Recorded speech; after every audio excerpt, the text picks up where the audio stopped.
Bonjour frères et sœurs, j'espère que vous allez bien. En ce matin, nous allons adorer notre Seigneur et j'aimerais vraiment vous partager ce verset dans le psaume 37, verset 5 qui dit: recommande ton sort à l'Éternel, mets en lui ta confiance et il agira.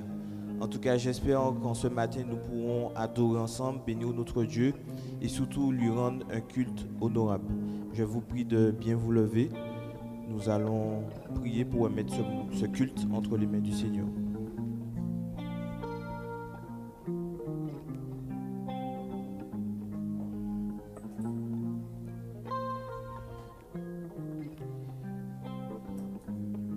Dieu éternel, merci pour ce moment, merci pour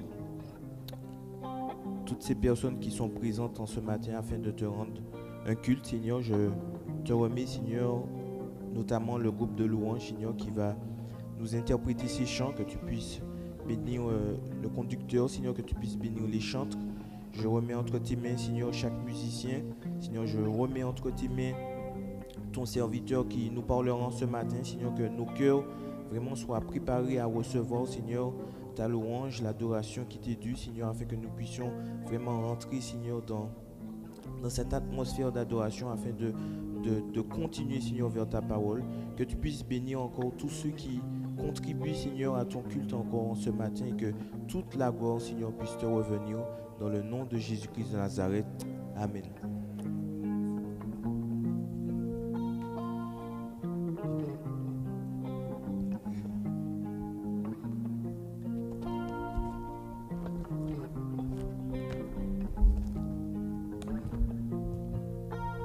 Bonjour à tous.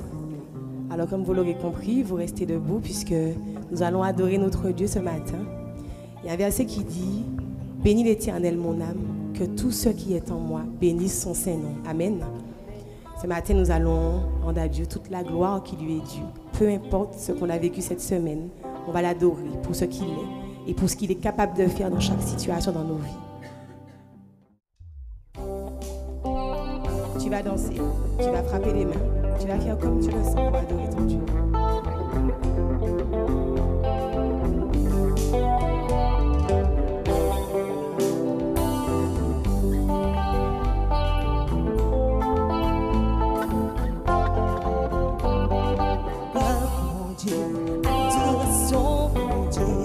J'apprends pour mon Dieu, il mérité. Gloire pour mon Dieu, adoration pour mon Dieu. Chapeau bas pour mon Dieu, il mérité. Gloire pour mon Dieu, adoration pour mon Dieu. Chapeau bas pour mon Dieu, il mérité. Gloire pour mon Dieu, adoration pour mon Dieu. Chapeau bas pour mon Dieu, il méritait tout bas, il méritait, il méritait, il méritait, il méritait tout bas, il méritait, il méritait, il méritait, il méritait tout bas, il méritait, il méritait.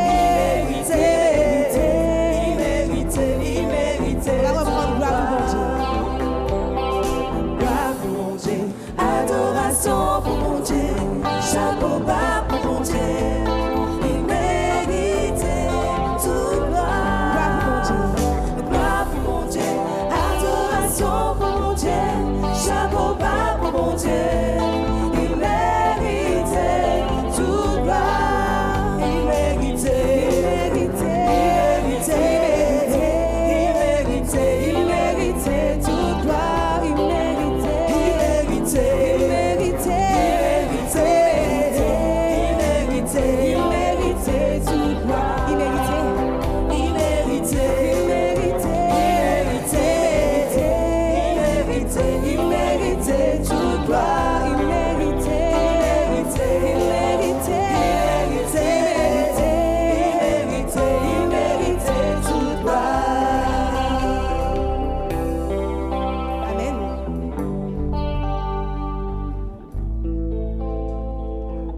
Que ma bouche soit remplie de tes louanges chaque jour, qu'elle dise ta bonté, ta grandeur, ta magnificence.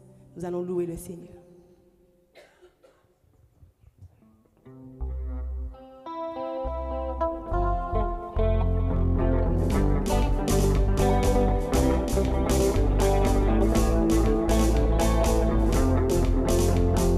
Comment ne pas te louer, Seigneur? Comment ne pas te louer? Comment ne pas te louer? Comment ne pas te louer? Je ne t'entends pas, je veux t'entendre. Comment ne pas te louer? Comment ne pas te louer? Comment ne pas te louer? Seigneur Jésus, comment? Quand je regarde autour de moi, je vois ta gloire. Seigneur Jésus, je te bénis. Comment ne pas te louer? Seigneur Jésus, comment ne pas te louer? Comment ne pas te louer? Comment ne pas te louer? Seigneur Jésus, On reprend. Comment ne pas te louer? comment ne pas te louer? Comment ne pas te louer? Comment ne pas te louer? Quand je regarde autour de moi, Quand je regarde autour de moi, je vois mes frères. Seigneur Jésus, merci pour eux. Comment ne pas te louer? Seigneur Jésus, comment ne pas te louer? comment ne pas louer notre Dieu? Alléluia. Comment ne pas te louer? Seigneur Jésus, comment? Seigneur Jésus, comment ne pas te louer? Comment ne pas te louer? Comment ne pas te louer? On reprend. Quand je regarde autour de moi, je vois mes frères. Quand je regarde autour de moi, je vois mes frères. Seigneur Jésus, merci pour eux. Comment ne pas te louer? Seigneur Jésus, comment ne pas te louer? Comment ne pas te louer? Comment ne pas te louer? Seigneur Jésus, Dernière fois, comment ne pas te louer? comment ne pas te louer? Comment ne pas te louer? Comment ne pas te louer? Seigneur Jésus.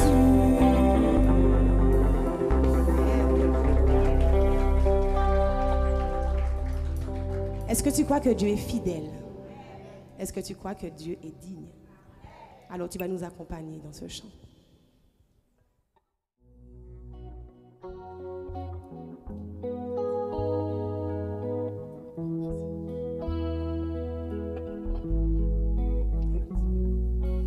Fidèle, fidèle, fidèle, fidèle est notre Dieu. Fidèle est le Seigneur des Seigneurs. Tu es le roi des rois, le Seigneur des Seigneurs. Tout ce dont j'ai besoin, toute ma vie t'appartient. Tu es le roi des rois, le Seigneur des Seigneurs.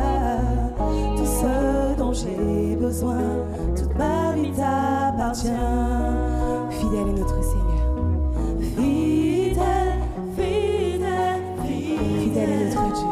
fidèle est notre Dieu. Fidèle est notre Seigneur. Fidèle est le Seigneur des Seigneurs. Tu es fidèle. Fidèle, fidèle, fidèle, fidèle est notre Dieu. Fidèle est le Seigneur des Tu es le roi des rois. Tu es le roi des rois, Le Seigneur. le Seigneur des Seigneurs.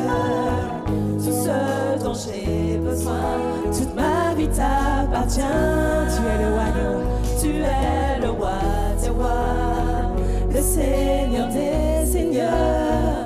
Tout ce dont j'ai besoin, toute ma vie t'appartient. Digne, digne, digne, digne est notre Dieu. Digne est le Seigneur des Seigneurs. Digne, digne, digne, digne est notre Dieu. Digne est le Seigneur des Seigneurs. Tu es le roi des rois, le Seigneur des Seigneurs. Tout ce dont j'ai besoin, toute ma vie t'appartient. Tu es le roi des rois, le Seigneur des Seigneurs. Tout ce dont j'ai besoin, toute ma vie t'appartient. Avec moi, digne. Digne, digne, digne, digne est notre Dieu. Digne le Seigneur. Digne le Seigneur des Seigneurs. Oui, tu es digne. Digne, digne, digne, digne, digne est notre Dieu. Digne le Seigneur. Digne le Seigneur des Seigneurs. Tu es le roi des rois, le Seigneur des Seigneurs. Tout ce dont j'ai besoin, toute ma vie t'appartient. Tu es le roi des rois. Tu es le roi des rois, le Seigneur des Seigneurs. Tout ce dont j'ai besoin, tout ce dont j'ai besoin, Ma louange te revient, Seigneur. Ma louange te revient. La gloire, elle te revient. Ma louange te revient. La gloire, elle te revient. Chante avec moi. Ma louange te revient. La gloire, elle te revient. Oui, ma louange te revient. Et la gloire, elle te revient. Oui, ma louange te revient. La gloire te revient, Seigneur. La gloire, elle te revient. Oh, ma louange te revient. Alléluia, Seigneur, ma gloire te revient. La gloire, elle te revient. Fidèle, fidèle, fidèle, fidèle est notre Dieu. Fidèle est le Seigneur des Seigneurs. Fidèle, fidèle, fidèle, fidèle est notre Dieu. Fidèle est le Seigneur des Seigneurs. Amen.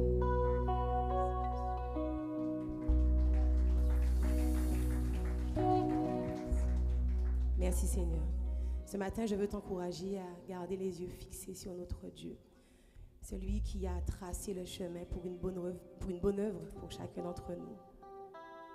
Seigneur, les yeux fixés vers toi, j'oublie tout ce qui se passe autour de moi.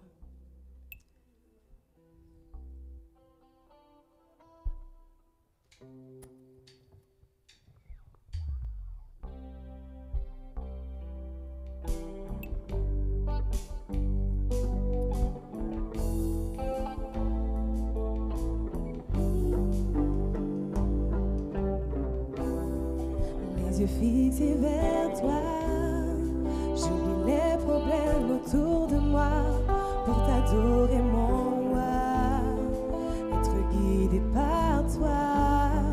Les yeux fixés vers toi, j'oublie les problèmes autour de moi pour t'adorer, mon roi, être guidé par toi. Je veux t'adorer, t'adorer.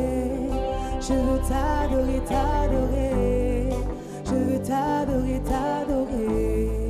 Seigneur, t'adorer. Je Je veux t'adorer, t'adorer. Je veux t'adorer, t'adorer. Je veux t'adorer, t'adorer. Seigneur, t'adorer. Les yeux fixés vers toi. J'oublie les problèmes autour de moi pour t'adorer, mon roi. Être guidé par toi. Les yeux fixés vers toi. J'oublie les problèmes autour de moi pour t'adorer, mon roi. Être guidé par toi. Je veux t'adorer. Je veux t'adorer, t'adorer, t'adorer. Je veux t'adorer, t'adorer, t'adorer. Je veux t'adorer, t'adorer. Seigneur, t'adorer. Je veux t'adorer. Je veux t'adorer, t'adorer, t'adorer. Je veux t'adorer, t'adorer. Je veux t'adorer, t'adorer. Seigneur, t'adorer. Je veux t'adorer. Je veux t'adorer, t'adorer, t'adorer. Je veux t'adorer, t'adorer, t'adorer. Je veux t'adorer, t'adorer. Seigneur, t'adorer. Les yeux fixés vers toi, Seigneur. Les yeux fixés vers toi. J'oublie les problèmes autour de moi pour t'adorer, mon roi. Être guidé par toi. Seigneur, guide-nous. Les yeux fixés vers toi. J'oublie les problèmes autour de moi. Merci Seigneur pour cette puissance que tu déposes en nous. Alléluia. Être guidé par toi. Les yeux fixés vers toi, nous allons reprendre. Les yeux fixés vers toi. Alléluia. J'oublie les problèmes autour de moi pour t'adorer, mon roi. Être guidé par toi.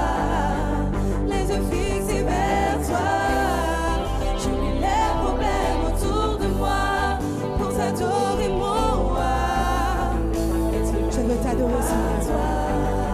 Je veux t'adorer, t'adorer. Je veux t'adorer, t'adorer. Je veux t'adorer, t'adorer. Alléluia, je veux t'adorer, Seigneur, Seigneur. t'adorer. Je veux t'adorer. Je veux t'adorer, t'adorer. T'adorer. Je veux t'adorer, t'adorer. Je veux t'adorer, t'adorer. Seigneur, t'adorer. Je veux t'adorer, t'adorer. Je veux t'adorer, t'adorer. Je veux t'adorer, t'adorer. Seigneur, t'adorer. Je veux vous entendre, Seigneur, je veux t'adorer.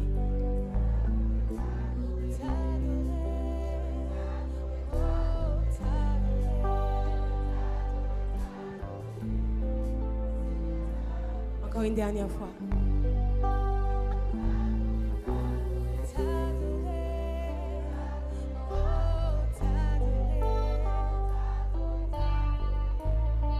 Seigneur, t'adorer.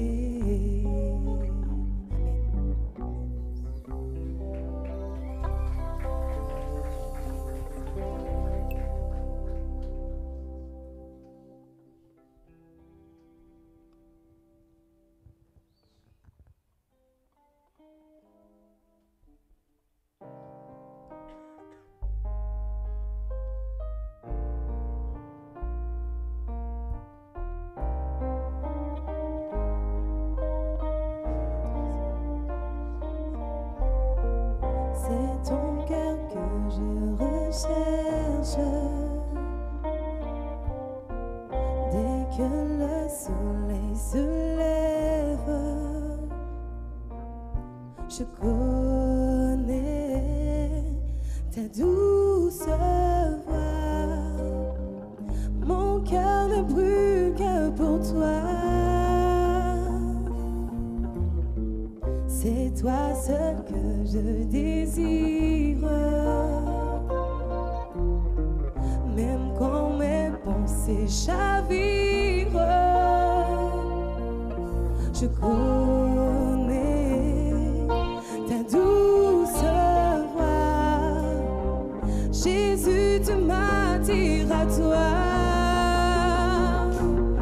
Pour un cœur à cœur avec toi.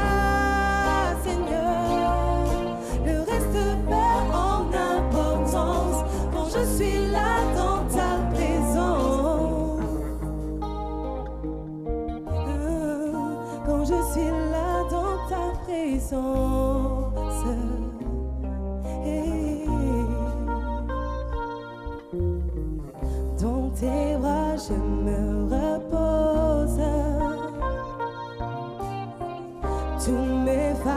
je les dépose.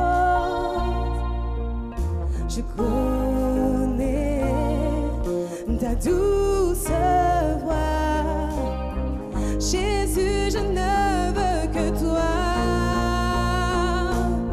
Pour un cœur à cœur avec toi, Seigneur, le reste perd en importance quand je suis là dans ta présence, face à face, devant ta grâce. Le reste perd en importance quand je suis là dans ta présence. Quand je suis là dans ta présence. Écoute.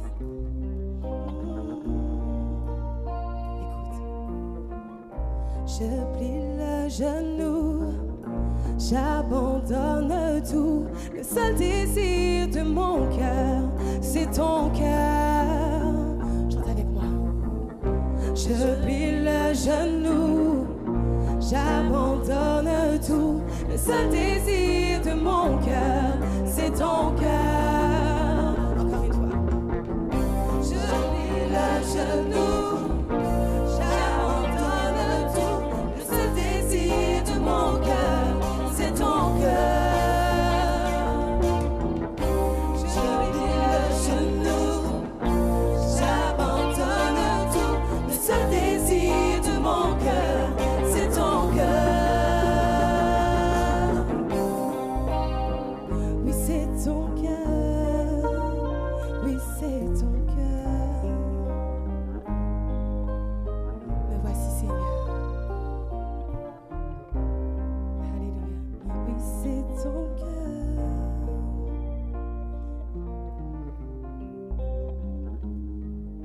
Amen.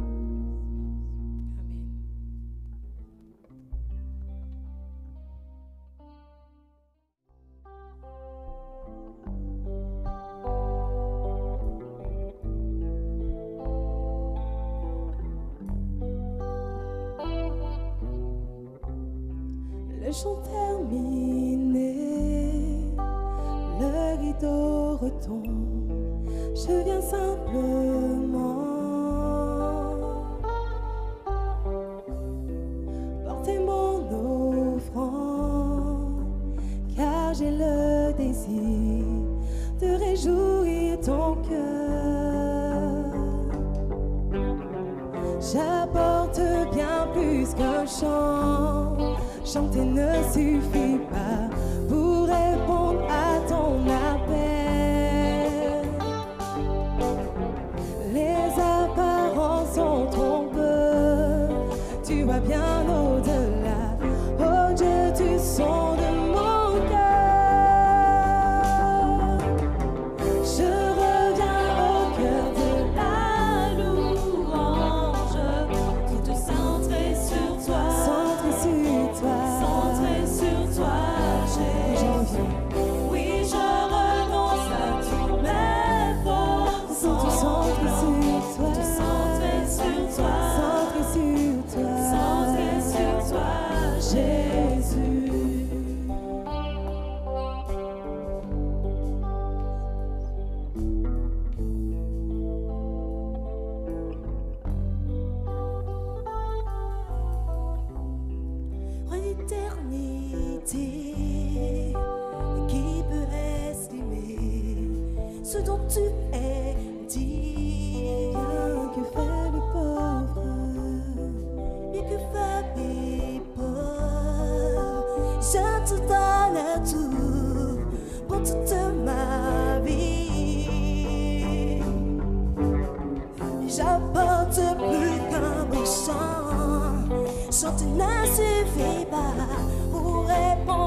sur toi, centré sur toi.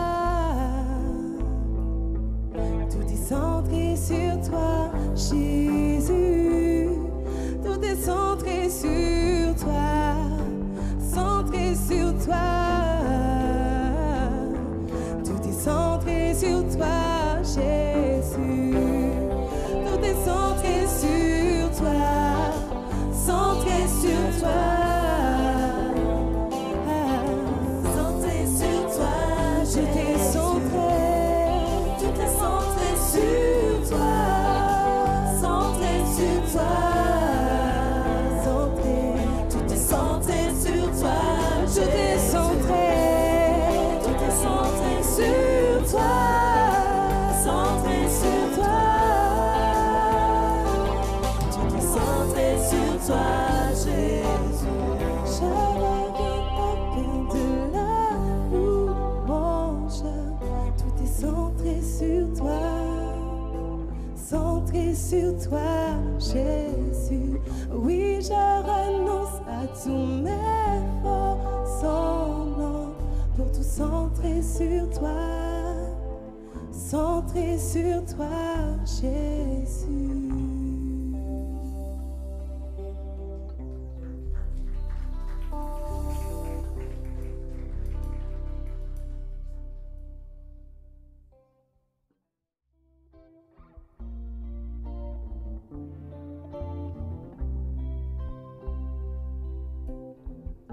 Me lever, cœur ouvert, grand comme le ciel. Nous t'élevons plus haut, nous t'élevons plus haut. Me lever, cœur ouvert, quand nous prions. Jésus, nous t'élevons, main levée. Cœur ouvert, grand comme le ciel. Nous t'élevons plus haut, nous t'élevons plus haut, nous t'élevons plus haut. Me lever, cœur ouvert, quand nous prions. Jésus, Jésus, nous t'élevons. Oui, me lever, cœur ouvert, grand comme le ciel. Nous t'élevons plus haut, nous t'élevons plus haut. Me lever, cœur ouvert, quand nous prions. Jésus, nous t'élevons. Alléluia. Que tous les autres noms disparaissent. Que tous les autres noms disparaissent jusqu'à ce qu'il n'y ait que toi. Que tous les autres noms disparaissent. Jésus prend ta place. Jésus prend ta place. Que tous les autres noms disparaissent. Alléluia, Seigneur, que tous les autres noms disparaissent. Que tous les autres noms disparaissent. Nous mettons dehors la maladie, nous mettons dehors le chômage au nom de Jésus. Que tous les autres noms disparaissent. Jésus prend ta place. Jésus prend ta place. Que tous les autres noms disparaissent. Que tous les autres noms disparaissent. Que tous les autres noms disparaissent. Jusqu'à ce qu'il n'y ait que toi. Que tous les autres noms disparaissent. Jésus prend ta place. Jésus prend ta place. Jésus prend ta place. Jésus prend ta place. Que tous les autres noms disparaissent. Que tous les autres noms disparaissent. Que tous les autres noms disparaissent. Qu'il n'y ait que toi. Que tous les autres noms disparaissent. Jésus prend ta place. Jésus prend ta place. Jésus prend ta place. On va le redire encore, que tous les autres noms disparaissent. Que tous les autres noms disparaissent. Que tous les autres noms disparaissent. Que tous les autres noms disparaissent. Jusqu'à ce qu'il n'y ait que toi. Que tous les les autres noms disparaissent. Jésus prend ta place. Jésus prend ta place. Jésus prend ta place. Jésus prend ta place. Mais levé, cœur ouvert, grand comme le ciel, nous t'élevons plus haut, nous t'élevons plus haut. Mais levé, cœur ouvert, quand nous prions, Jésus, nous t'élevons. Amen.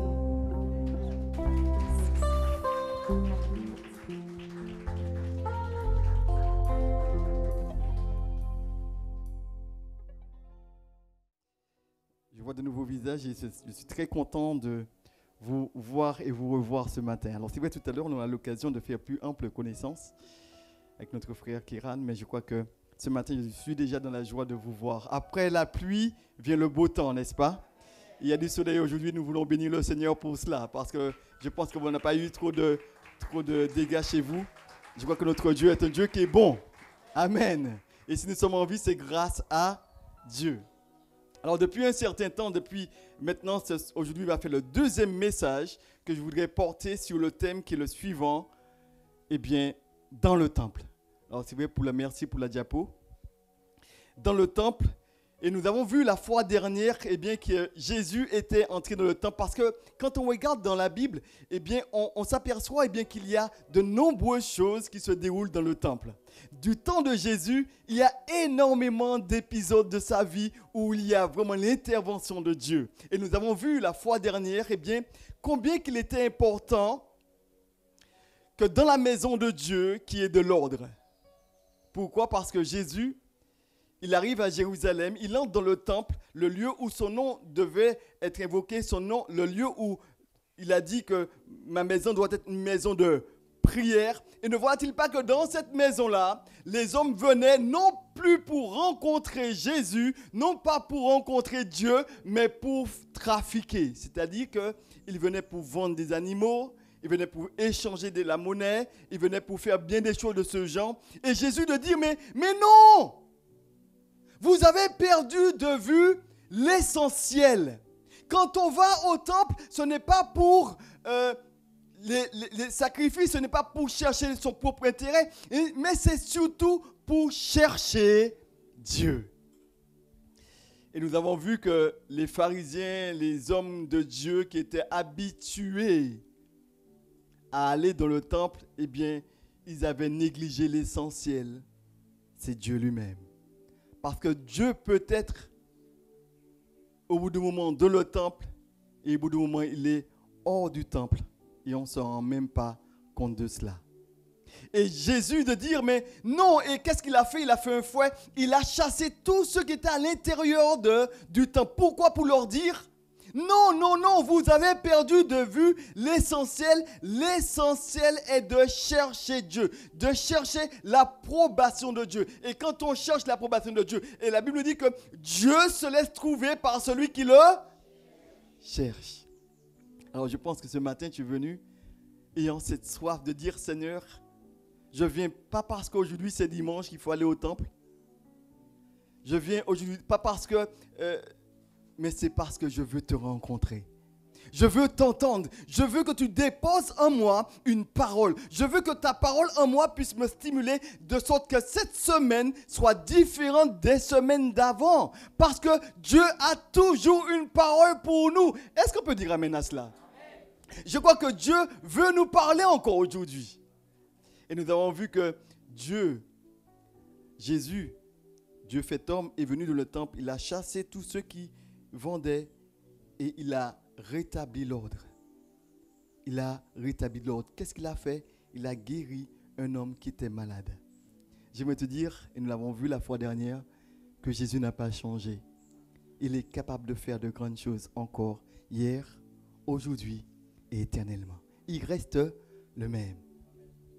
Et nous avons pris cet exemple de ce médecin qui peut tellement voir la souffrance de ses patients, lui-même devient insensible à la souffrance.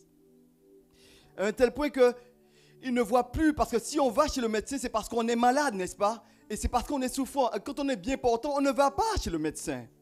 Mais le médecin, lui, habitué à voir des hommes malades, des femmes malades, il devient au bout d'un moment insensible. Et Jésus de dire non, non, non. Quand tu vas dans la maison de Dieu, rappelle-toi, c'est pour rencontrer ton Dieu. Ce n'est pas pour te faire du bien au travers de la louange. Ce n'est pas pour pour prendre quelque chose, mais c'est surtout apporter ton adoration, pour apporter ta reconnaissance. Parce que Dieu est bon envers toi. Et chaque jour, il prend soin de nous. Je t'invite à voir maintenant une autre histoire. C'est ce que nous avons vu il y a quelque temps de cela. Maintenant, je voudrais qu'on puisse aller un peu plus loin ce matin et voir une autre histoire, une belle histoire que l'on trouve dans Luc au chapitre 13. Regardez avec moi ce qu'il est dit dans Luc chapitre 13. Je vais lire à partir du verset 11. Luc 13.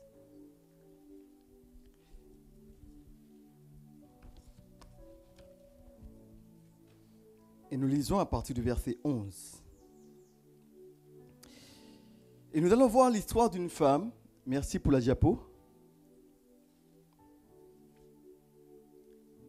Luc 13, verset 11.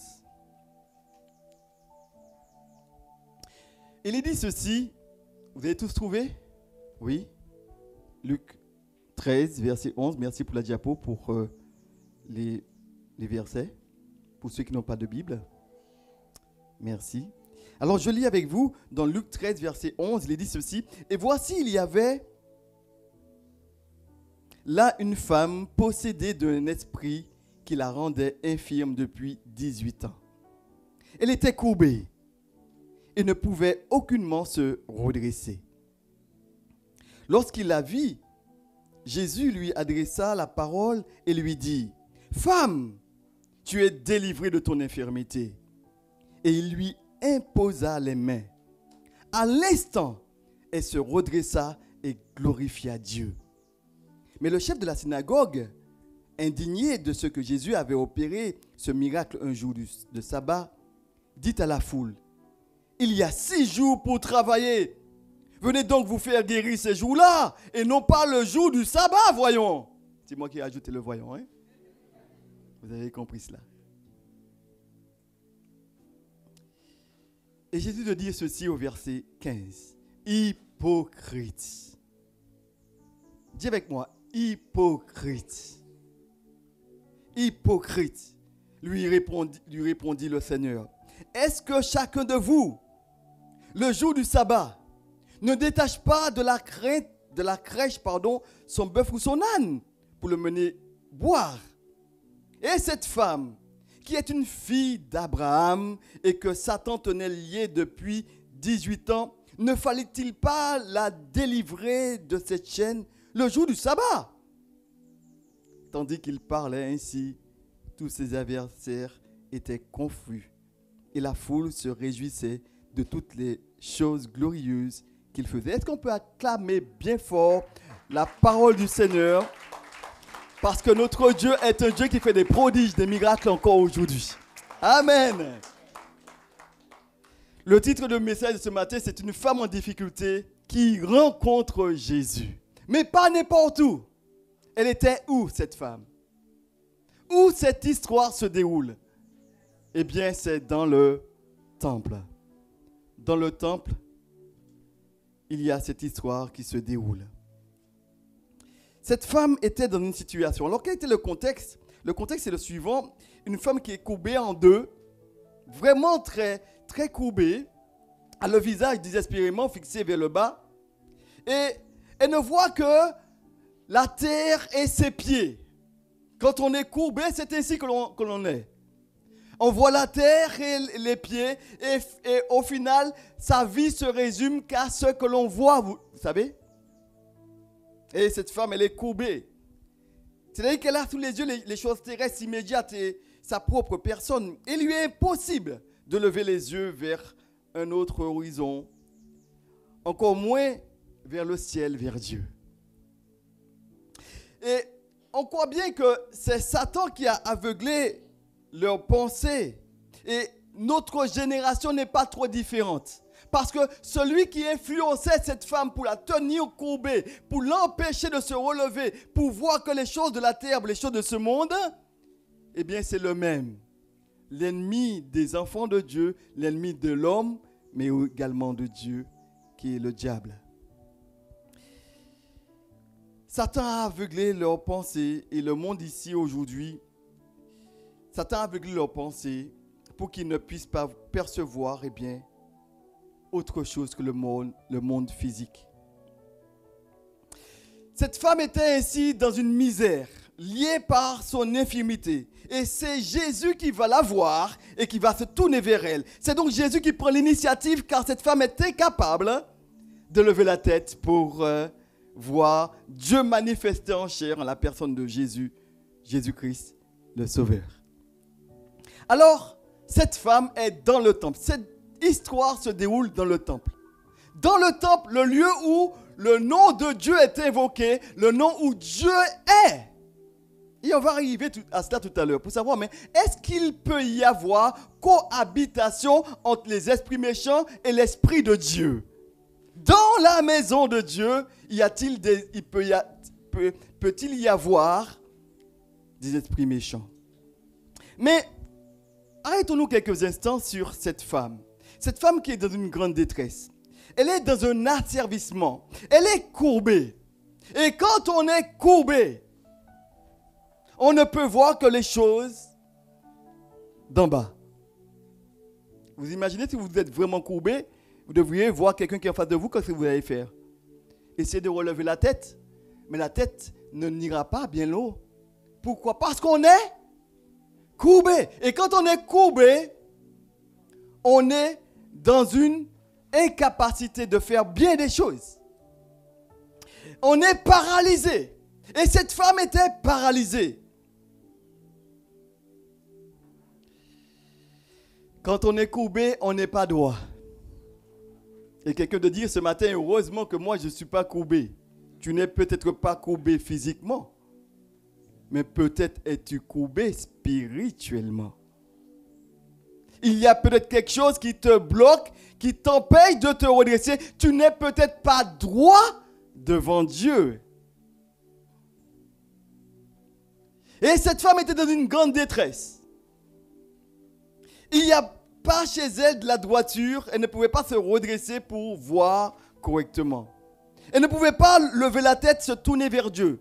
Elle était réellement dans un esclavage. Ce n'est plus sa volonté qui prime, mais elle est conduite par un esprit mauvais. C'est la première diapo, merci.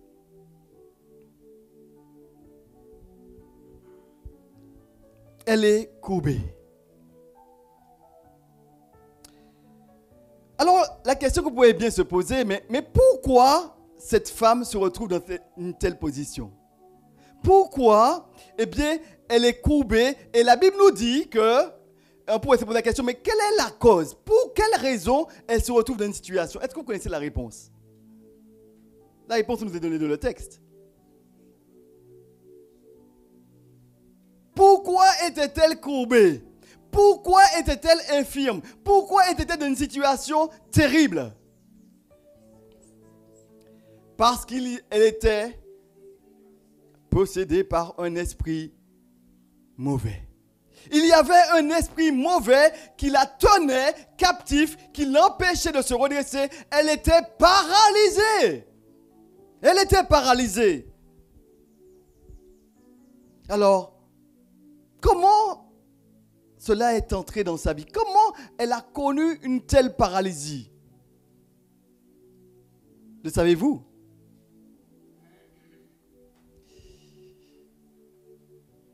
La Bible ne le dit pas également.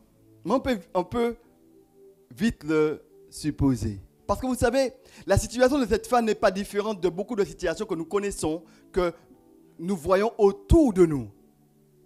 Alors, on pourrait se dire, mais comment cela s'est produit? Comment que ces esprits méchants sont entrés dans sa vie? Comment cela s'est retrouvée paralysée? Parce qu'elle était paralysée, elle était où? Dans le temple.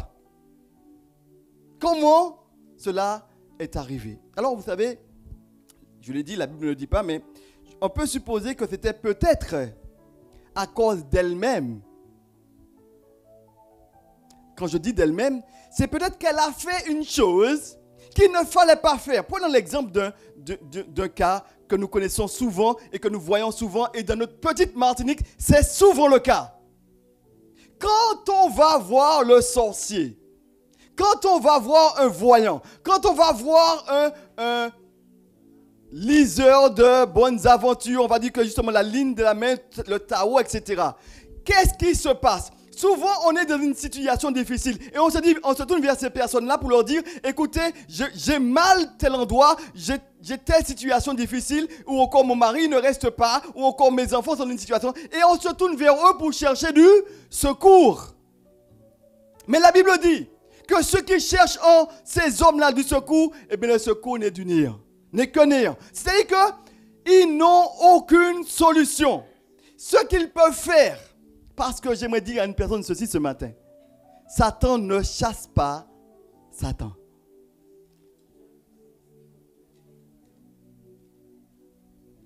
Tu n'as pas compris?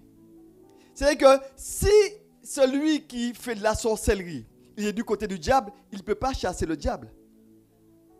Et c'est pourquoi il va utiliser beaucoup ce qu'on appelle, eh bien, de l'artifice. Il va se déguiser. Et si tu avais mal au niveau de la main, tu étais voir quelqu'un, j'avais mal au niveau de la main, tu te rends compte que, bon, que le mal sera déplacé. Parce qu'ils ne guérissent pas, parce que c'est seul Dieu qui guérit. Mais ils vont déplacer le mal. Si tu as mal au bras, tu dis, mais à présent, mais c'est fort parce que ça a pris ça, il faut un bagage pour moi, je pas ni mal bras, mais après, c'est ni mal pied. Et quand j'ai mal au pied, il faudra revenir là et il va tirer. Et cela coûte. Et peut-être que cette femme a dit, mais oui, mais j'ai besoin d'une aide. Et j'ai été vers ces personnes-là. Et puis j'ai été chercher une solution. Mais quand on met, et comprends bien cela ce matin, si tu mets le pied chez ces personnes-là, tu ne peux pas ressortir la neutre. Il n'y a pas d'amenace là. C'est-à-dire que quand tu iras mettre tes pieds, même pour accompagner une personne, toi, tu n'es pas neutre. C'est-à-dire qu'il y a des esprits méchants. Il y a des esprits qui sont là, qu'ils vont invoquer. Mais quand ils invoquent l'esprit, dans ta vie, qu'est-ce qui se passe? Il y a une porte qui s'ouvre aux esprits méchants. Et peut-être que cette femme se dit, mais oui, mais j'étais dans une difficulté, mais je voulais de l'aide. Eh bien, j'ai été chercher de l'aide. Mais quand on va chercher de l'aide chez ces hommes-là, eh bien, on ne peut pas être neutre après.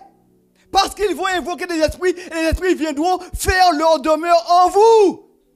J'aimerais dire à une personne qu'elle devrait se repentir ce matin. Parce qu'elle a été voir ces personnes. Et quand tu vas voir ces personnes, ta vie ne peut pas être pareille. Et peut-être que cette femme te dit, mais ça alors, j'aurais pas dû. Mais il était déjà trop. Et quand l'esprit entre, quand on lui ouvre la porte, il n'est plus question qu'il sorte. S'il n'y a pas plus fort que lui pour lui dire, tu sors, il ne peut pas sortir. Et j'aimerais vous dire que la puissance des ténèbres reste une puissance qui est forte. Mais gloire soit rendue à Dieu. Il y a celui qui est plus fort que ces esprits. Alléluia. Et c'est Jésus. Il est capable de changer ta situation. Et cet homme et cette femme, peut-être, elle s'est retrouvée dans une situation précise. Chercher la solution chez ces hommes et se retrouver liée, paralysée. L'ennemi n'est pas là pour te faire du bien. Quand tu vas voir ces personnes-là, ce ne sera pas pour ton bien, mais ce sera pour ton malheur. Peut-être que c'était peut-être pas elle. C'était peut-être ses parents. Ses parents de dire, mais ma fille, faut qu'on fasse un bagaille pour en protection. Et oui, je pense à cette jeune fille que j'avais rencontrée à l'hôpital psychiatrique et qui m'a dit qu'elle avait été jeune, étant jeune, et j'ai trouvé qu'elle était très jeune justement à l'hôpital psychiatrique, que j'avais été voir un des jeunes aussi, et qui était là. Lui, il était à l'hôpital parce qu'il avait touché à la cocaïne et au crack. Il avait vraiment beaucoup de séquelles. Et là, je vais le voir et je rencontre une autre fille très jeune. Je lui dis, mais qu'est-ce que tu fais là? Mais pourquoi tu es ici? Elle me dit, mais les médecins pensent que je suis malade. Ils me donnent des médicaments pour qu'ils puissent me calmer. Mais en fait, je ne suis pas malade parce que c'est à cause de mes parents. Pourquoi? Parce que mes parents, pendant que j'étais jeune, étant jeune, j'étais une personne surdouée.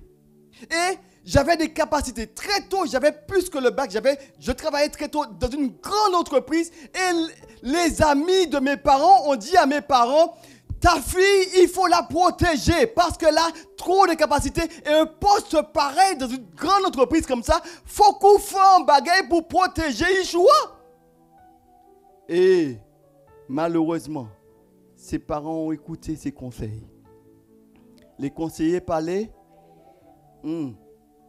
Et elle a amené sa fille. Et cette fille de me dire, je ne voulais pas y aller. Mais mes parents m'y ont forcé. Et je suis allé. Et quand je suis allé, ils ont fait des implications. À partir de ce moment-là, ma vie a basculé. Toutes mes capacités, tout ce que j'étais capable de faire, je me mettais justement à mon travail. Quand je commençais à travailler, je commençais à faire des crises. Personne ne pouvait comprendre. Et même mes parents, à ce moment-là, ils étaient désemparés. Et ma vie, elle a basculé. Pourquoi? Eh bien, c'était à cause des parents qui ont voulu protéger leur enfant. Et ils ont été voir les voyants pour donner une protection. Mais la protection des voyants n'est pas une bonne protection. Alléluia. Tu dois le savoir. Et cette jeune femme de me dit, mais oui, mais j'ai pas voulu être là. Je ne suis pas malade. Mais j'ai un problème parce que depuis, il y a quelque chose qui est entré dans ma vie. Et je l'ai vue. Et quand je me suis mis à prier, elle est tombée. Et là, j'ai vu tout de suite qu'il n'y avait pas une personne, mais il y avait d'autres puissances qui étaient présentes. Cette fille, elle n'était pas malade, mais elle était possédée d'esprits méchants. Alors peut-être, c'est ton cas, peut-être que cette femme, elle n'avait pas, c'était pas à cause d'elle, à cause des parents, mais c'est peut-être aussi pas à cause des parents, c'est peut-être à cause de sang qu'on a jeté. Quand on parle de sang qu'on jette, c'est-à-dire que c'est quoi? C'est une malédiction qu'on a prononcée sur une personne. Vous savez, une malédiction, c'est quoi? C'est une parole prononcée sur une personne qui trouve son accomplissement. C'est-à-dire que si je dis, mais telle mauvaise chose va t'arriver, cette parole qui était prononcée met en œuvre des anges du diable pour pouvoir trouver son accomplissement dans ta vie. Mais si moi, je refuse cette parole, je révoque cette parole n'a pas d'accomplissement sur ma vie. C'est cela un sort jeté. Une parole mauvaise prononcée sur toi trouve son accomplissement que si toi, tu as un terrain favorable à cette parole. Et vous savez, en Martinique, il y a beaucoup de choses à ne pas faire. D'ailleurs, on est dans une petite Martinique, mais il ne faut pas passer sur une échelle. Il ne faut pas croiser un chat noir. Tellement de choses. Et quand tu penses à cela seulement, tu dis, mais oui, mais tu es déjà dans une disposition, tu crois déjà à cela, il y a déjà un terrain favorable dans ta vie. Quand tu ne sais pas qui tu es en Jésus-Christ, tu peux avoir peur. Mais quand tu sais qui tu es en Jésus-Christ, tu n'as pas à avoir peur. Au contraire, parce que vous savez, la divination, les paroles prononcées sur ta vie, quand tu es enfant de Dieu, cela ne trouve pas son effet dans ta vie. Amen. Tu peux dire ça plus fort. Amen. Parce que quand tu es sous la protection de Dieu, rien ne peut te toucher. L'ennemi peut faire ce qu'il veut. Il peut prononcer des malédictions. Mais si tu es sous la protection de Dieu, rien ne peut t'arriver. Mais peut-être que c'est le cas pour cette femme. Elle n'avait pas de protection. Et ne voit-il pas qu'on a jeté un sort? Et cela a trouvé son accomplissement dans sa vie. Et s'est retrouvé possédé. Beaucoup de personnes utilisent la magie noire aujourd'hui, même de notre petite Martinique et même à côté de nous. Vous savez que le vaudou prend de plus en plus de place ici en Martinique. Et même de ceux pour avancer dans leur entreprise vont consulter ces personnes-là. Mais ce n'est pas sans conséquence. Ni sur toi, ni sur tes enfants. Et j'imagine que peut-être que cette femme, elle n'avait rien fait, mais peut-être que c'est ses parents qui avaient été voir et que inévitablement, il y avait des conséquences et les conséquences sont arrivées sur elle qui était un enfant. Parce que vous savez, quand on va toucher à ces choses-là, nos enfants aussi sont influencés. Et oui, et ce qu'on appelle des liens ancestraux qui doivent être coupés. Et peut-être qu'elle n'avait pas voulu, mais elle subissait quelque chose qu'elle n'aurait jamais voulu connaître. Oh, une situation terrible. Alors, j'aimerais te poser la question. Depuis combien de temps qu'elle était dans une situation difficile? Depuis combien de temps? La Bible nous dit depuis 18 ans. 18 ans que cette femme est dans une souffrance. 18 ans qu'elle traîne des boulets. Et certainement, elle est dans la maison de Dieu pour dire, Seigneur, aie pitié de moi, fais quelque chose pour moi. Et j'imagine qu'elle pouvait être là, assidue, dans la maison de Dieu, et elle cherchait une solution. Comme toi ce matin qui est venu, qui cherche une solution à ton problème. Et cette femme, 18 ans, qu'elle est paralysée. 18 ans, ce n'est pas rien, n'est-ce pas? À 18 ans, dans notre société, on est déjà majeur. À 18 ans, on peut prendre des responsabilités. On pourrait dire 18 ans, c'est toute une vie, n'est-ce pas? Et voyez-vous pas que 18 ans que cette femme est dans une situation terrible. 18 ans! 18 ans.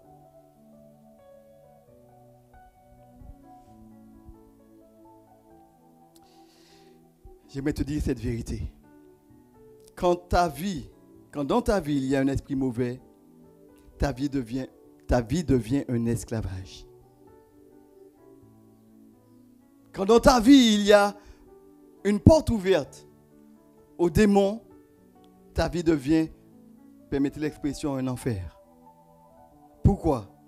Les esprits méchants sont là pour te faire du mal, pour te détruire, pour faire des choses que tu ne voudrais pas faire, et ils t'obligent à le faire. On voit qu'autour de nous qu'il y a beaucoup de personnes qui se retrouvent dans des situations, de ceux qui te disent, mais moi, je veux arrêter avec l'alcool, mais je n'y arrive pas. J'ai la bonne volonté, j'ai déjà fait des cures, mais je n'y arrive pas. Pourquoi? Parce qu'il y a une puissance derrière cela. Pour une autre personne, c'est peut-être la drogue. À partir du moment que tu as goûté, tu es pris dedans. Tu veux arrêter, mais tu n'y arrives pas. Il y a des puissances derrière cela. Pour quelqu'un d'autre, c'est peut-être la pornographie. Quelqu'un d'autre, c'est peut-être la masturbation. Tu te retrouves dans des choses que tu n'aurais pas voulu. Tu trouves que cela te dégoûte. Mais tu recommences et recommences encore. Pourquoi? Parce qu'il y a la présence de puissance qui te pousse à faire des choses. Et nombreux sont ceux qui pensent bien que cela reste que dans ce cadre-là. Il y a d'autres cadres. Parce que être une puissance, c'est certaines personnes qui ne peuvent pas s'empêcher de parler. Ça, c'est des puissances aussi. La médisance. Pour parler. Et souvent, il y a un problème. C'est que tu veux t'arrêter, mais tu n'arrives pas. On te dit, garde ça pour toi, mais tu vas le crier sous les toits. Tu ne peux pas garder un secret pour toi. Tu veux garder, mais tu n'arrives pas à fermer la bouche. Il y a des puissances derrière ça. Et quand il y a des esprits méchants, il y a l'esclavage. Il y a des situations difficiles qui se présentent. C'est pourquoi je dis à quelqu'un, fais attention à ce que tu entends. Fais attention, analyse ceux qui t'entourent. Ceux qui parlent encore. Analyse pour savoir si ce sont de bonnes paroles.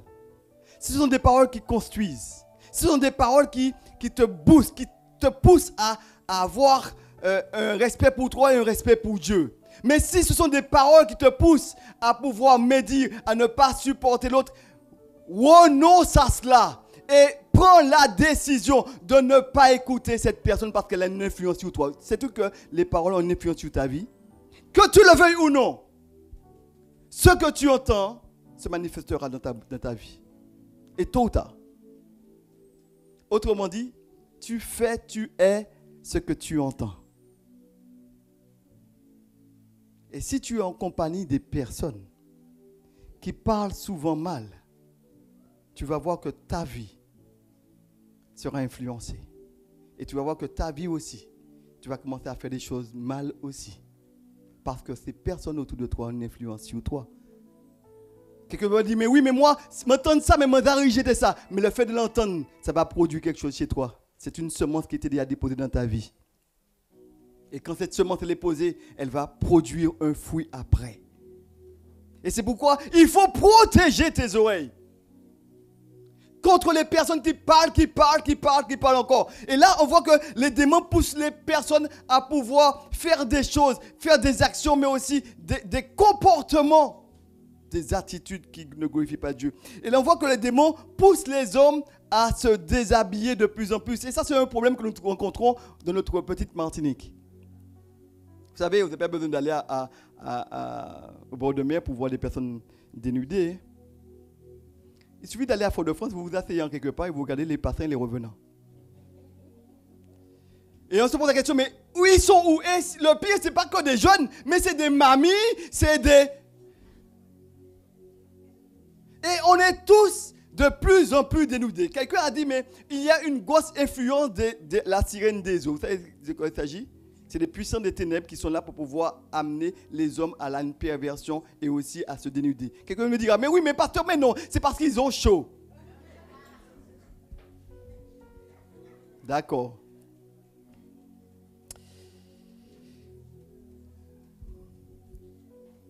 Vous savez, quand on va à Fort-de-France, avez-vous jamais remarqué, vous allez rencontrer de ceux que l'on qualifie de malades. Ils sont malades. Mais vous allez voir une chose, c'est qu'en fait, ils sont soit complètement dénudés, complètement nus, ou encore ils ont énormément de vêtements sur eux. Vous n'avez pas remarqué cela? C'est pas forcément qu'ils ont un problème d'ordre physique, pas forcément qu'ils sont malades, mais c'est souvent à cause de puissance des ténèbres qui sont derrière, qui vont pousser un homme à se dénuder complètement et à marcher à Fort-de-France. Il n'a pas de problème, il est là, et puis voilà, il est quasiment nu, et tu es dérangé pour lui, mais lui, il n'est pas dérangé. Qu'est-ce qui fait cela? Ce sont des puissants des ténèbres. Et d'autres, ils ont une veste, ils ont une deuxième veste, et ils ont un chapeau, et ils ont 3 pantalons sur eux, et puis ils ont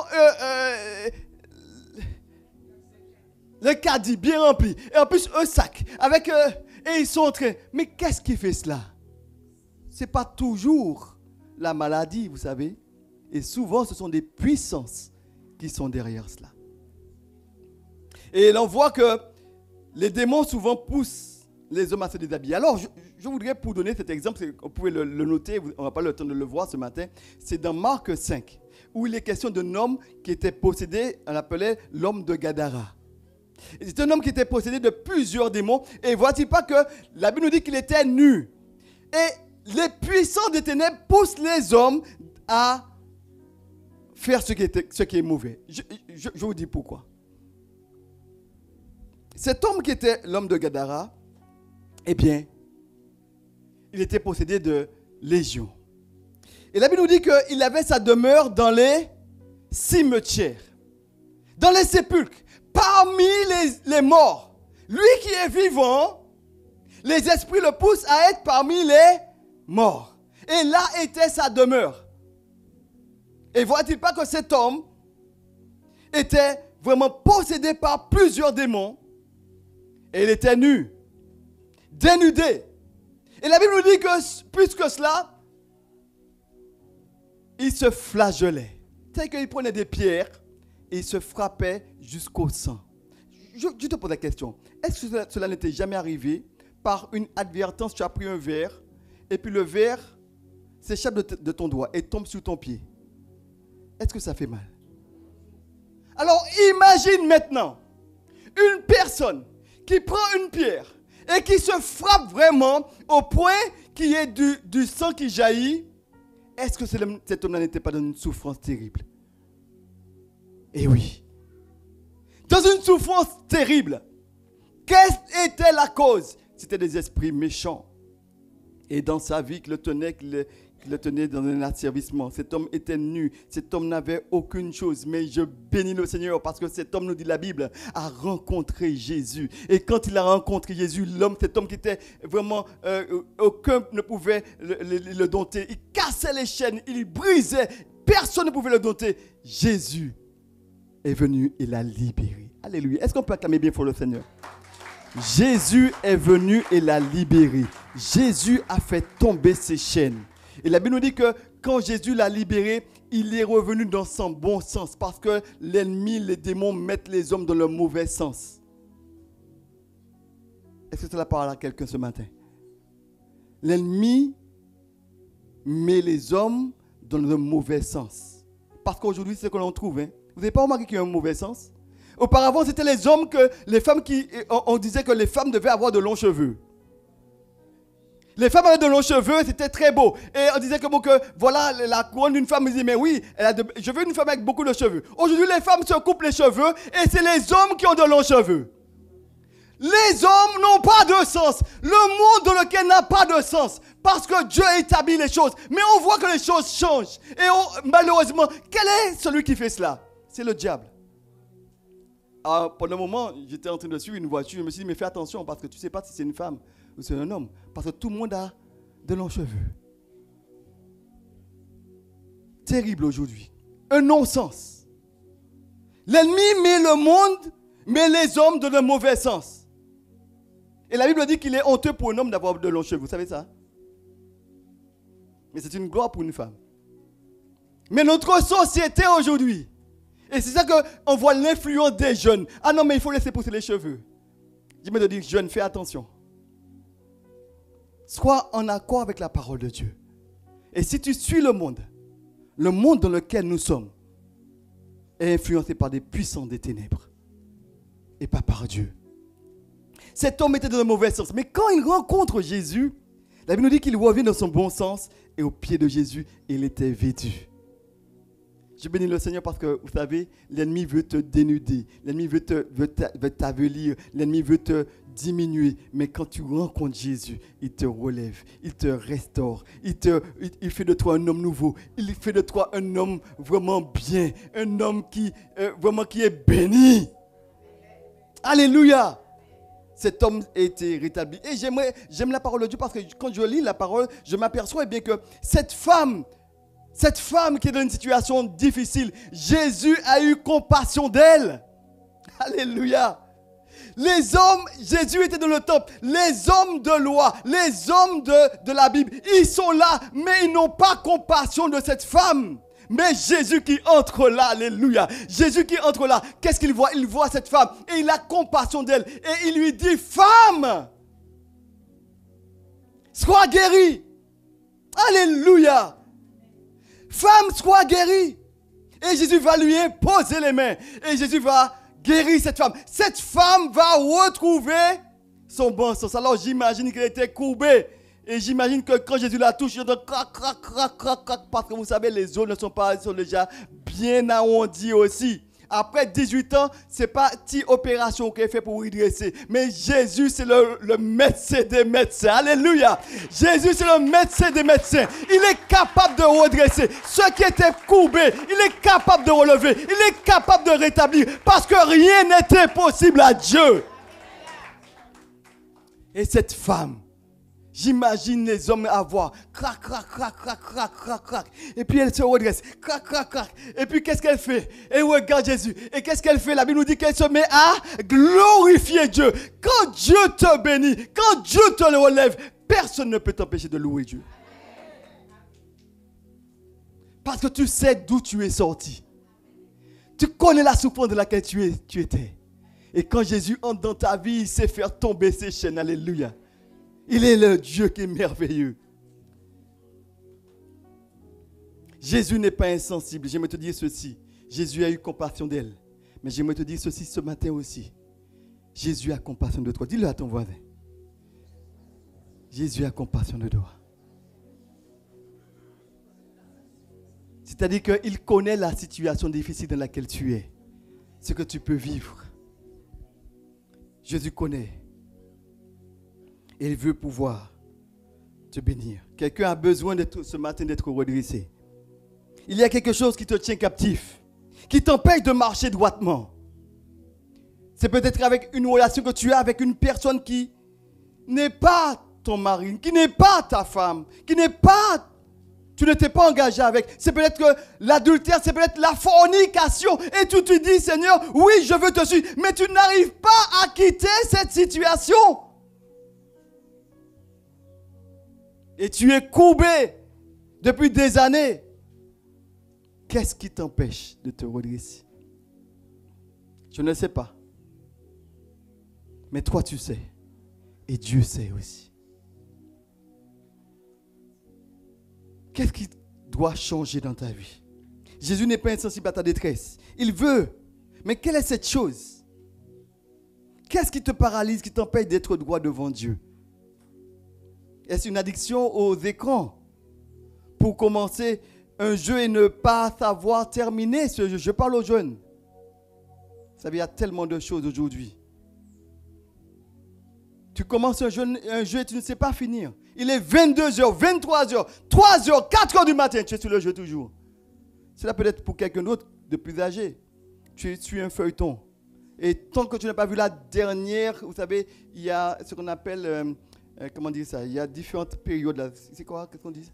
Différentes saisons. Saison 1, saison 2, saison 3. Et toi, tu es dedans. Tu te dis, ah ouais, mais je veux savoir ce qui va se passer pour lui. Après, saison 2, après saison 2, saison 3, après saison 3, 1h, 2h, 3h du matin, tu regardes feuilleton sur feuilleton. Et tu es là. Il y a une addiction. Il y a une chose que Dieu devrait te libérer. Tu ne sais pas pour quelqu'un d'autre, c'est autre chose. Quelle est cette chose? Qu'est-ce qui te paralyse, qui t'empêche d'être droit? Tu sais que cette chose-là, elle ne glorifie pas Dieu dans ta vie. Tu sais que Dieu n'est pas content de cette chose, mais tu n'arrives pas à lâcher cette chose. De quoi il s'agit? Jésus a guéri cette femme dans le temple. Étonnant. Voyons maintenant, c'est le troisième point maintenant. Dans le temple, les hommes réagissent. Parce que quand Jésus va guérir cette femme, elle va se relever, elle va se mettre à glorifier Dieu, elle va se mettre vraiment dans tous ses états parce qu'elle sait d'où elle est sortie. Mais que pensent les autres? Regarde avec moi ce qu'il est dit. Dans ce passage, comment ils vont réagir? La Bible nous dit que le chef de la synagogue, il fut comment? Dans la joie, c'est ça? Et non, il devrait être dans la joie, n'est-ce pas? Quand on voit une femme qui est libérée, qui était courbée, qui était redressée, il devait seulement se dire « Yes! Béni soit l'Éternel! Je suis super content! Béni! » Tout le monde devrait louer Dieu, n'est-ce pas? Est-ce que sera là son attitude? La Bible nous dit qu'il fut indigné. Et il va dire « Mais c'est pas possible ça! Pourquoi vous ne venez pas? Il y a les jours pour le travail. Venez ces jours-là pour vous faire guérir et laissez-le. Et puis aujourd'hui, c'est le jour du sabbat. Ce n'est pas le jour pour faire ça, voyons. Et Jésus de dire, hypocrite. Tu peux dire avec moi hypocrite? Hypocrite. Vous savez ce que veut dire hypocrite? C'est celui qui met des masques. Tu dis des choses, mais tu ne les pratiques pas. Tu es un faux. Tu n'es pas vrai. Et vous savez, dans le temple, il peut y avoir beaucoup d'hommes comme ça.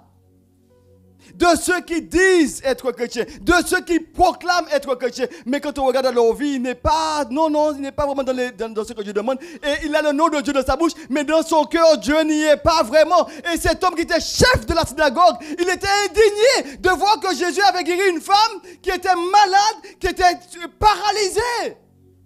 Il était indigné. Mais on voit une femme qui bénit le Seigneur.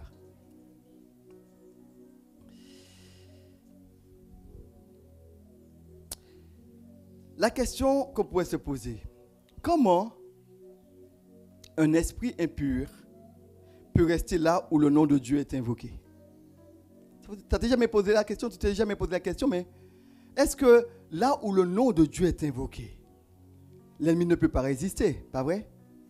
Est-ce que tu es d'accord avec moi?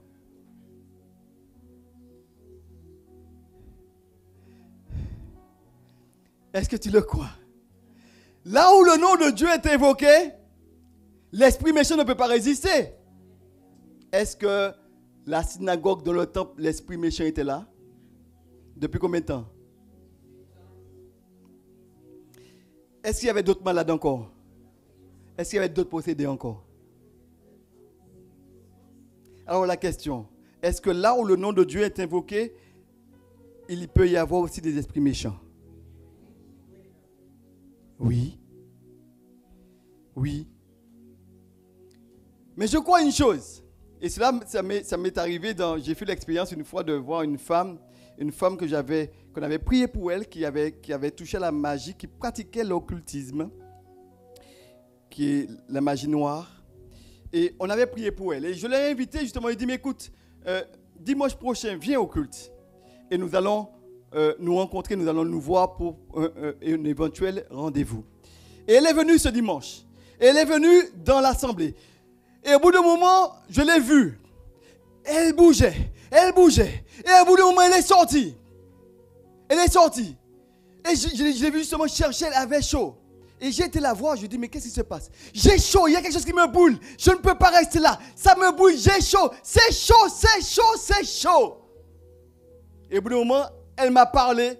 Et puis, elle est partie. Mais cette femme qui pratiquait l'occultisme, ou qu'on lui parlait, elle marchait ailleurs. Elle faisait le tour sans jamais tomber. On aurait dit qu'elle avait des yeux derrière la tête. Et quand on a prié pour elle, il y a eu des manifestations. Et pourquoi je vous dis cela? C'est parce qu'en fait, cette femme, elle s'est retrouvée dans le temple. Mais dans le temple, parce qu'elle avait des pratiques et parce qu'elle venait, mais quand elle venait, elle ne venait pas seule. Elle venait parce qu'elle était habitée par des puissants des ténèbres. Quand quelqu'un te dit que j'ai un don de... Ce n'est pas le don, c'est un esprit méchant qui fait ça dans la personne. C'est un don que j'ai reçu de mes parents. Mais ce n'est pas un don, c'est l'esprit que j'ai reçu de mes parents. Et voilà-t-il pas que cette femme, elle était venue. Et nous avons prié avec elle. Et c'était terrible parce qu'il y avait de grandes manifestations. Mais, dans l'assemblée, dans le temple, elle disait qu'elle ne pouvait pas rester parce que c'était chaud. Nombreuses sont les personnes que j'ai invitées, que je les ai vues, oui, après sortir, j'ai été les voir, mais je ne peux pas rester, excuse-moi, je vais revenir après, mais là, je ne peux pas rester, je ne peux même pas respirer. J'ai rencontré des personnes comme cela. De ceux qui ont particulièrement pratiqué l'occultisme. Mais vous savez, il y a de ceux qui ne peuvent pas supporter. Mais il y a d'autres, c'est leur travail d'être parmi les enfants de Dieu.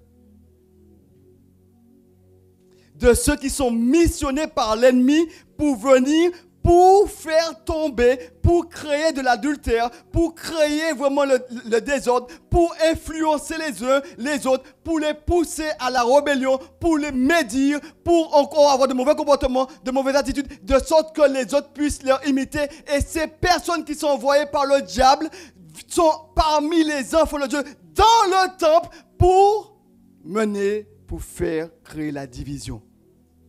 Et j'ai me dit à une personne, pour avoir entendu un témoignage d'un sataniste qui disait que lui, sa mission c'était de travailler dans les églises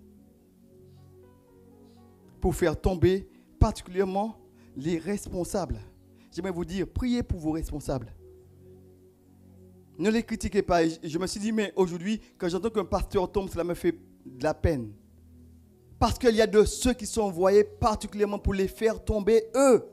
Et il y a cet esprit pour gouverner, qu'on appelle l'esprit de Jézabel, qui est là pour pouvoir pousser, pour conduire. Et ils prennent de la place, et ils se rapprochent toujours de l'autorité. Et au bout d'un moment, ils veulent contrôler l'autorité pour lui dire, mais maintenant tu fais ce que je te demande de faire.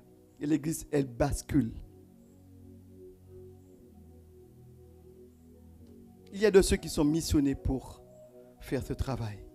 Comment un esprit impur peut-il rester là où le nom de Dieu est invoqué? Et j'aimerais te dire que dans le temple, et fais une petite parenthèse, parce qu'il y a quelqu'un qui ne comprend pas bien cela. Il y a une différence entre le temple et l'église. Quand je dis que je vais à l'église, c'est une déformation du langage. Je vais au temple. Mais l'église, ce sont ceux qui ont accepté Jésus-Christ dans leur vie, qui font partie qui sont passés par la nouvelle naissance, qui ont reçu Jésus-Christ dans leur vie, et leur nom est inscrit dans le livre de vie, et ils font partie de ceux qui font partie des enfants de Dieu. Vous savez, tous les hommes ne sont pas des enfants de Dieu. Tous les hommes, ce sont des créatures de Dieu. Mais pour être un enfant de Dieu, on le devient en acceptant Jésus-Christ dans sa vie. Et l'église, ce sont tous ceux qui ont accepté Jésus-Christ dans leur vie. Partout où ils sont. Dieu seul connaît réellement l'église. Mais le temple, c'est le lieu où je vais. Donc l'église, c'est un état. C'est une position que tu as en Christ. Mais le temple, c'est le lieu où je vais. les murs. Le temple, c'est cela. Et dans le temple, il peut y avoir de ceux qui sont des enfants de Dieu, de ceux qui sont des enfants du diable. Ah, je parle à quelqu'un ce matin. Terrible, mais c'est une réalité. Mais dans l'église, il ne peut pas y avoir les enfants du diable. Parce que l'église, ce sont les enfants de Dieu. Alléluia. Et voilà-t-il pas que il y a dans le temple cette femme qui se retrouve là, dans une situation difficile. Mais ce que j'aime, c'est que Jésus n'a pas laissé cette femme-là comme cela. Jésus l'a libéré, cette femme. Bien-aimé, j'aimerais te dire, c'est une chose. Ne donne pas accès à l'ennemi dans ta vie. Dis à ton voisin, ne donne pas accès à l'ennemi dans ta vie. Dis-lui cela. Dis-lui ça plus fort qu'il puisse bien entendre. Ne donne pas accès à l'ennemi dans ta vie. Autrement dit, sois totalement consacré à Dieu. Dis-lui cela.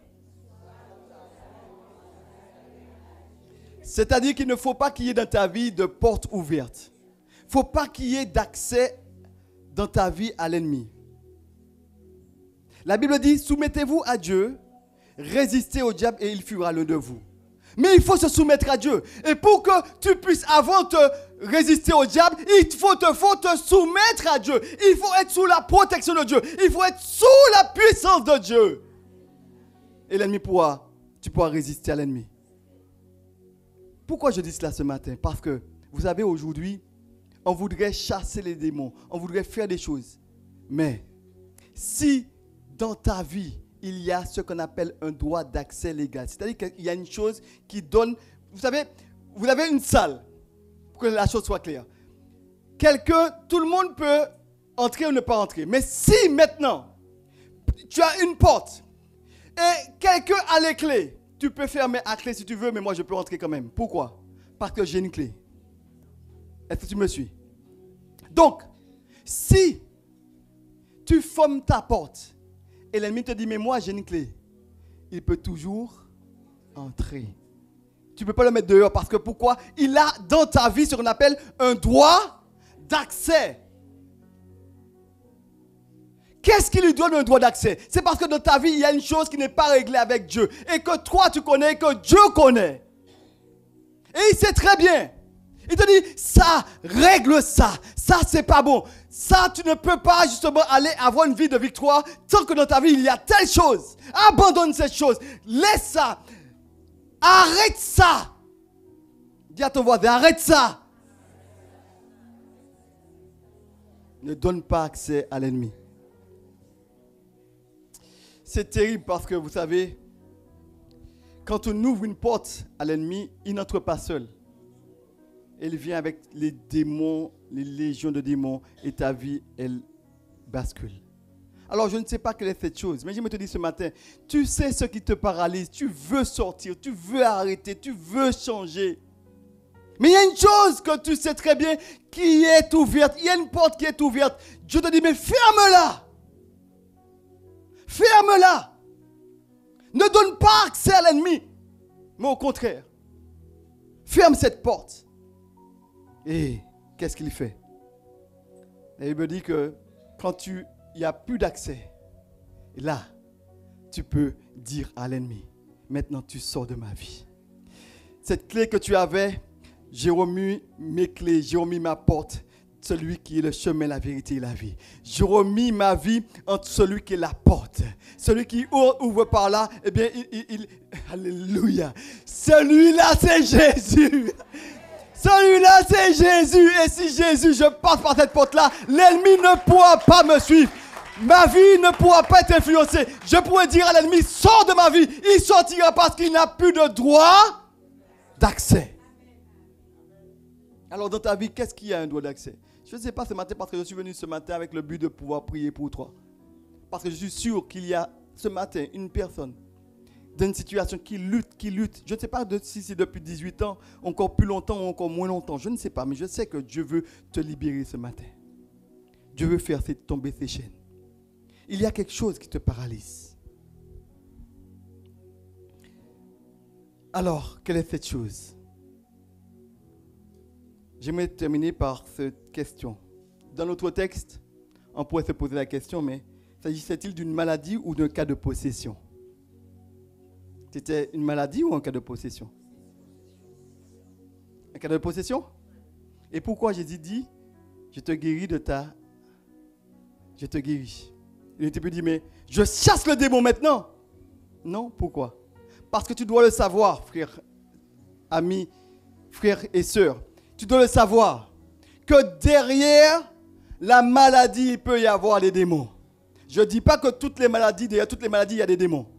Mais cette maladie-là qui était, ce qui la tenait paralysée, elle était paralysée, mais elle était infirme. Mais Jésus va la guérir. Pourquoi? Parce que Jésus est celui qui est le médecin des médecins, mais aussi celui qui a autorité sur toutes les puissances des ténèbres. Alléluia. D'ailleurs, les pharisiens vont dire, mais il y a d'autres jours pour vous guérir. Mais revenez ces jours-là parce qu'ils reconnaissaient qu'il y avait une maladie. Mais j'aimerais te dire qu'il y a des maladies qui sont influencées par des démons. Je prends l'exemple. Tu as un mal en quelque part. Tu as été voir les médecins. Tu as fait des analyses. Les médecins ne voient rien du tout. Et ils te disent, mais oui, mais tu sais que tu as mal. Tu sens que ta vie, elle diminue. Tu sens que tu es rongé de l'intérieur. Tu ne sais pas mais quelle est l'origine, mais tu sais que tu ne vas pas bien et les médecins ne trouvent rien du tout.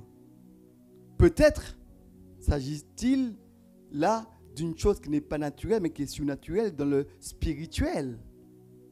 Mais ce que j'aime, c'est que ce soit matériel, que ce soit naturel, que ce soit spirituel, Jésus guérit toutes les maladies. Alléluia. Qu'elles soient influencées par des actions, des molécules, parce que vous savez, la maladie, c'est quoi? C'est des cellules qui meurent. Mais parce que nous sommes tous atteints par la mort. J'aimerais vous dire ceci ce matin. Vous allez tous mourir un jour. Ah, c'est pas une bonne nouvelle, hein, je sais. Hein. Dans 100 ans, nous ne serons pas tous là. Hein. Dans 100 ans, je pense que peut-être que tous nous ne serons pas là.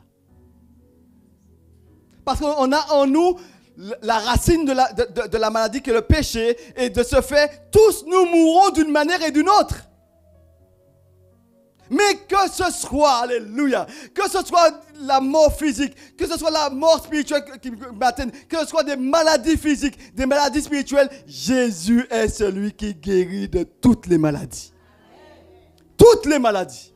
Rien ne lui est impossible. Jésus va donc libérer cette femme de cette maladie. Alléluia. Dans notre texte, on voit des hypocrites, de ceux qui te disent, mais non, mais vraiment, venez vous faire guérir notre jour. Mais Jésus va mettre en lumière une chose. Je voulais m'arrêter sur cela ce matin. Jésus va mettre en lumière une chose très importante. Jésus va dire hypocrite. Pourquoi? Parce que vous savez faire ainsi le jour du sabbat. Vous allez délier vos animaux, déliez-le, écoutez bien, déliez-le pour l'amener manger, pour qu'il puisse manger le jour du sabbat. Vous savez, délier pour aller attacher ailleurs pour qu'il puisse manger. Et Jésus va leur dire, mais et il va faire une comparaison pour dire, mais cette femme qui est une fille d'Abraham, une fille, c'est-à-dire une personne qui crée Dieu, une descendance des Juifs, du peuple d'Israël. Cette femme-là, elle cherche Dieu vraiment. Et elle a besoin d'être libérée des chaînes dans lesquelles Satan la tenait depuis des années. Et Jésus te dit, mais vous savez délier vos animaux. Et ne fallait-il pas que cette femme aussi soit délivrée de ses liens? Autrement dit, il fallait pour que cette femme, aujourd'hui, Jésus dise, on pourrait dire les choses autrement, il fallait que les chaînes tombent aujourd'hui. Amen. Il fallait que les chaînes tombent pour cette femme-là aujourd'hui. Il y a longtemps qu'elle souffre, mais je suis là, je suis venu, c'est pour qu'elle soit réellement libre.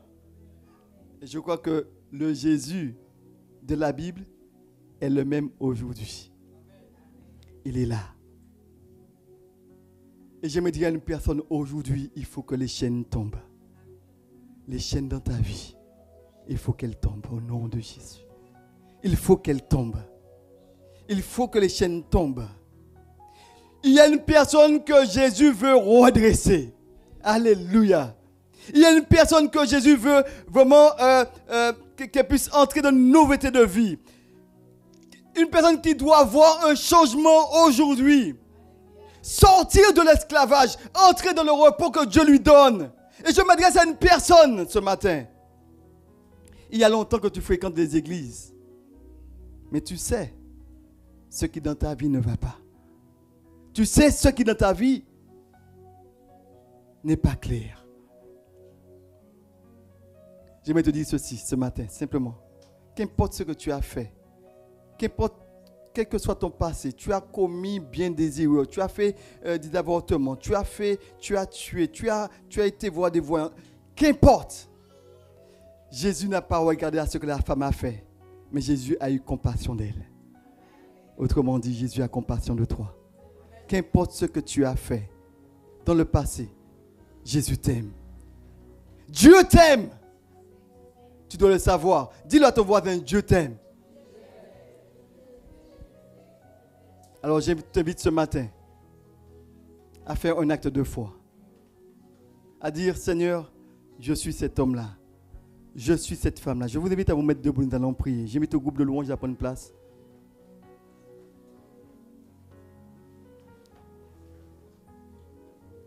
Et pendant que nous avons tous la tête baissée, pendant que nous prions de notre cœur, pendant que nous disons, Seigneur, mon Dieu, il faut que les chaînes tombent.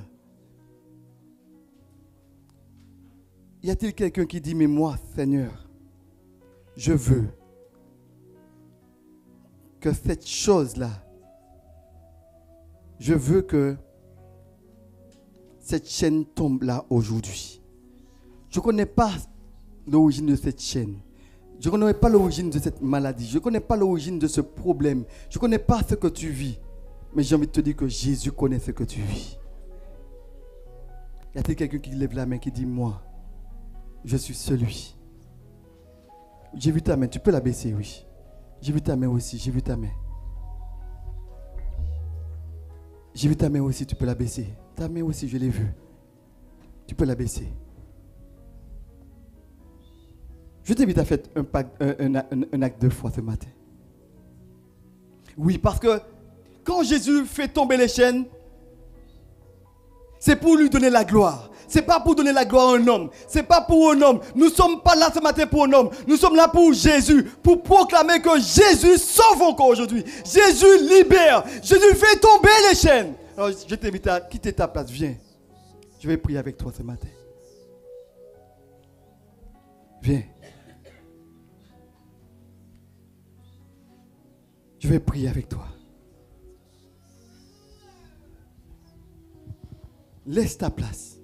Fais un acte de foi. Tu dis, Jésus, touche-moi. Alléluia. Alléluia. Tu dis, Jésus, touche-moi ce matin. Touche-moi, fais tomber ces chaînes. Tu sais, Seigneur, ce que je vis. Les hommes ne savent pas, même toi, tu sais, Seigneur. Tu dis, Seigneur, touche-moi. Seigneur, touche-moi ce matin. Seigneur, touche-moi. Seigneur, touche-moi. Dis-lui, Seigneur, touche-moi. Touche-moi ce matin. Libère-moi de ces chaînes.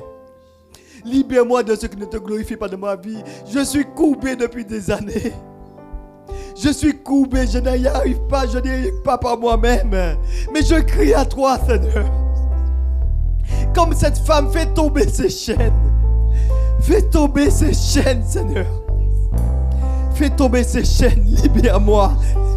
Libère-moi de ces puissances. Libère-moi de tout ce qui ne te glorifie pas. Je veux te glorifier. Je veux te célébrer. Je n'arrive pas à lever la tête. Je n'arrive pas à prier. Je n'arrive pas à m'en sortir. Mais je crie à toi. Dis-lui ce matin. Il entend ton cœur. Il entend ton cœur.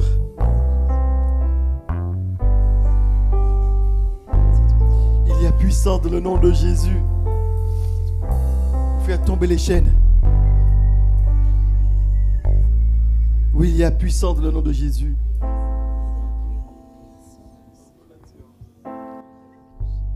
Il y a puissance. puissant dans le nom de Jésus. Je voudrais prier avec toi. Et je voudrais justement simplement avant, dans le nom de Jésus, chante avec moi comme une prière. Il y a puissance dans le nom de Jésus. Chante avec moi, il y a puissance. Il y a puissance dans le nom de Jésus. Briser les chaînes. Pour briser les chaînes, briser les chaînes, briser les chaînes. Il y a puissance. Il y a puissance dans le nom de Jésus. Chante avec moi, il y a puissance. Il y a puissance dans le nom de Jésus. Il y a puissance. Il y a puissance dans le nom de Jésus. Pour briser les chaînes. Briser les chaînes. Briser les chaînes. Nous proclamons que les chaînes tombent maintenant. Nous proclamons que le nom de Jésus. Nous réclamons le sang de Jésus-Christ. Nous proclamons le sang de Jésus-Christ. Afin que les chaînes tombent maintenant. Nous brisons les chaînes. Il y a puissance dans le nom. Il y a puissance dans le nom de Jésus. Il y a puissance. Jésus est venu pour faire tomber les chaînes. Puissance dans le nom de Jésus. Il y a puissance. Il y a puissance dans Proclame-le ce le matin. nom de Jésus. Pour Le nom de briser les Jésus. Pour chaînes. briser les chaînes. Pour briser les chaînes. Pour briser les chaînes. Nous brisons les chaînes ce matin. Pour briser les chaînes. Pour briser les chaînes. Il a Nous brisons les chaînes. Pour briser les chaînes. Pour briser les chaînes. Pour briser les chaînes. Nous brisons les chaînes ce matin au nom de Jésus. Les chaînes de l'adultère tombent au nom de Jésus. Les chaînes de la puissance tombent au nom de Jésus. Pour briser les chaînes. Pour briser les chaînes. Pour briser les chaînes. Pour briser les chaînes. Il y a puissance. Dans le nom de Jésus. Je vais maintenant prier pour toi. Il y a puissance dans le nom de Jésus. Je veux maintenant prier. Pendant qu'il fondonne ce chant, il y a puissance. Il y a puissance dans le nom. Je veux maintenant prier. Je veux prier pour toi. Toi qui t'es avancé. Je veux proclamer. Là où tu es, lève la main. Fais un acte de foi. Dis Seigneur Jésus. Je reconnais que Seigneur, je ne peux rien faire sans toi. Dis-lui. Je n'y arrive pas par moi-même. Mais je sais que tu es venu pour libérer. Tu es venu pour que les chaînes tombent. Tu es venu pour redresser ceux qui étaient courbés. Tu es venu pour guérir ceux qui étaient malades. Tu es venu pour chasser les démons. Je prends autorité maintenant au nom de Jésus. Dis-lui. Je prends autorité au nom de Jésus. Je brise toutes les forteresses que l'ennemi a établies dans ma vie. Je renonce à tous ces péchés. Je renonce à toutes les portes que j'ai ouvertes dans ma vie. Et je proclame que je suis la propriété de Christ. J'ordonne à tous les esprits méchants à quitter ma vie maintenant. Quittez ma vie maintenant. Quittez ma vie maintenant. Quittez ma vie maintenant. Au nom de Jésus. Au nom de Jésus. Au nom de Jésus. Au nom de Jésus. Au nom de Jésus. Au nom de Jésus. Au nom de Jésus. Que toute puissance des ténèbres puisse quitter le corps maintenant. Au nom de Jésus. Au nom de Jésus. Au nom de Jésus. Que ta bonne... Oh, le nom. Chante. Chante. Chante. Chante. Chante. Il y a puissance dans le nom de Jésus. Il y a puissance. Il y a puissance dans le nom de Jésus. Pour briser les chaînes. Pour briser les chaînes. Briser les chaînes. Briser les chaînes. Briser les chaînes. Briser les chaînes. Briser les chaînes. Il y a puissance dans le nom de Jésus. Il y a puissance. Il y a puissance dans le nom de Jésus. Il y a puissance. Il y a puissance dans le nom de Jésus. Pour briser les chaînes. Briser les chaînes. Briser les chaînes. Briser les chaînes. Briser les chaînes.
chaînes tomber. J'entends les chaînes tomber. J'entends les chaînes tomber. Je vois les chaînes tomber. Je vois les chaînes